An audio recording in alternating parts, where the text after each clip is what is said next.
ప్రజలకి మీడియా సోదరులకి కాంగ్రెస్ పార్టీ నాయకులకి కార్యకర్తలకి నా మనస్ఫూర్తిగా ధన్యవాదాలు।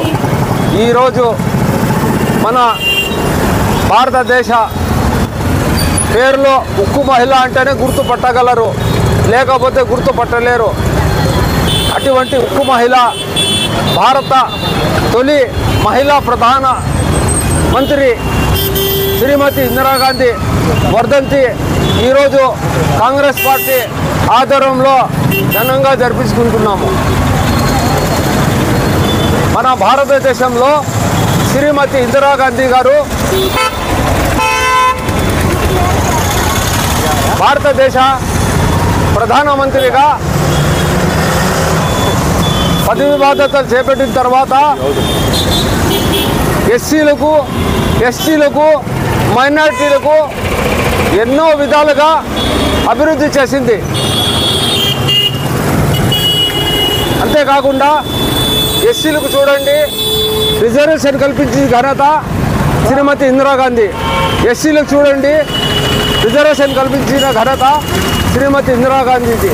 అటువంటి ఉక్కు మహిళ శ్రీమతి ఇందిరాగాంధీ గారికి సత్వంత్ సింగ్, బియాంత్ సింగ్ వీళ్ళు కాల్చి చంపడం మాకు కాదు, భారతదేశంలో ఉండే ప్రతి ఒక్క ప్రజలకు కూడా చాలా సిగ్గుచేటు।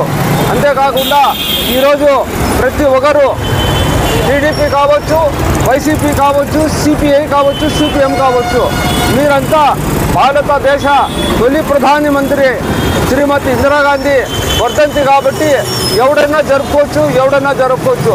ఈరోజు మా కాంగ్రెస్ పార్టీ ఆధారంలో ఈ ఇందిరాగాంధీ వర్ధంతి జరపడం మాకు ఎంతో ఒక విధంగా చెప్పాలంటే ఆనందం కూడా ఉంది, ఒక విధంగా చెప్పాలంటే బాధాకరం కూడా ఉంది। ఈ మధ్య చూడండి, ఓట్ చోర్ గద్దీ చోర్ అని ఎక్కడ చూసినా, ఏ పిల్లోడు చూసినా, 10 సంవత్సరాల పిల్లలు నోట్ని చూసినా, ఎక్కడ చూసినా ఓట్ చోడ్ గద్దీ చోడ్, బీజేపీ హఠా దేశకు వచ్చా అని చెప్పి విధానము జరుగుతోంది। అదేవిధంగా మీరంతా ఈ సహకారంతో ఓట్ చోడ్ గద్దీ చోడ్ ఈ నరేంద్ర మోడీకి, బీజేపీకి తరం కొట్టి మరీ కాంగ్రెస్ పార్టీకి అభివృద్ధి చేయాలా, కాంగ్రెస్ పార్టీకి గెలిపించాలా అని చెప్పి నేను పదే మనవి చేసుకుంటూ కోరుకుంటున్నాను। నమస్కారం।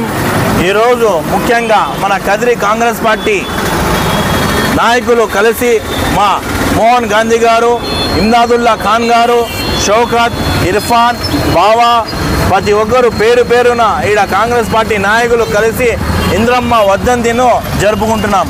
అదేవిధంగా ఇప్పుడున్న దేశం భారతదేశం ఇంత ముందుకు సాగడం కారణం మా ఉక్కు మహిళ ఇందిరమ్మ గాంధీ, మా కాంగ్రెస్ పార్టీ అని ప్రతి ఒక్కరు గుర్తించాలి। అదేవిధంగా వచ్చే కాలము కాంగ్రెస్ పార్టీదే అని రాహుల్ గాంధీ కూడా అదే ఇందిరమ్మ బాటలో నడుస్తున్నారని మేము ఈ వర్ధంతి జరుపుకుంటూ చెప్పుకుంటున్నాం। ఎందుకంటే ఇప్పుడు రాహుల్ గాంధీ నెక్స్ట్ వచ్చే 2029లో ఆయనే ప్రధానమంత్రిగా ఉంటారని మేము ఖచ్చితంగా చెప్తున్నాం। ఎందుకంటే ఆ ఇందిరమ్మ అడుగుజాడల్లో ఆయన నడుస్తున్నాడు కాబట్టి ఆయన ప్రధాని అవే ఛాన్సెస్ 100కి 100% ఉన్నాయని। ఎందుకంటే ఇప్పుడు చూస్తున్నాం మేము ఏమని బీజేపీ ప్రభుత్వం ఏ విధంగా మనకి నష్టం చేస్తూ ఉందో, కుల రాజకీయాలు చేస్తూ ఉంది, కుల కక్షలు చేస్తూ ఉంది, ప్రతి ఒక్కరు గమనిస్తున్నారు। దీని గురించి వచ్చే కాలం కాంగ్రెస్ పార్టీదే అని మేము ఈ ముఖాముఖంగా చెప్పుకుంటున్నాం। అదేవిధంగా ఏమంటే ఈరోజు ఇందిరమ్మ గాంధీ వర్ధంతి మన షర్మిలమ్మ ఆదేశాల మేరకు, అదేవిధంగా మా రఘువీరెడ్డి సిడబ్ల్యూసి ఆదేశములకు, మన ఎంఏ చినాతుల్లా గారి ఆదేశాల మేరకు, మన కదిరి హరిప్రసాద్ గారి ఆదేశములకు, మన మోహన్ గాంధీ ఆధారంలో మనం ఈరోజు జరుపుకుంటున్నాం। అదేవిధంగా ఏముందంటే ఈ కాలమంతా ఇంకోటి మీరు తెలుసుకోవాలి, జనాలు ఏమంటే కాంగ్రెస్ పార్టీతోనే మేలుందని, కాంగ్రెస్ పార్టీతోనే మేలు, అందుకు మనం అందరం కలిసిమెలిసి కాంగ్రెస్ పార్టీని కొనసాగుతామని నేను ఈ ముఖాముఖంగా కోరుకుంటాను। నమస్కారం। ఈ సందర్భంగా కార్యకర్తలందరూ 2 నిమిషాలు మౌనం పాటించి ఆమెకు నివాళులు అర్పించవలసిందిగా అందరినీ కోరుకుంటున్నాను।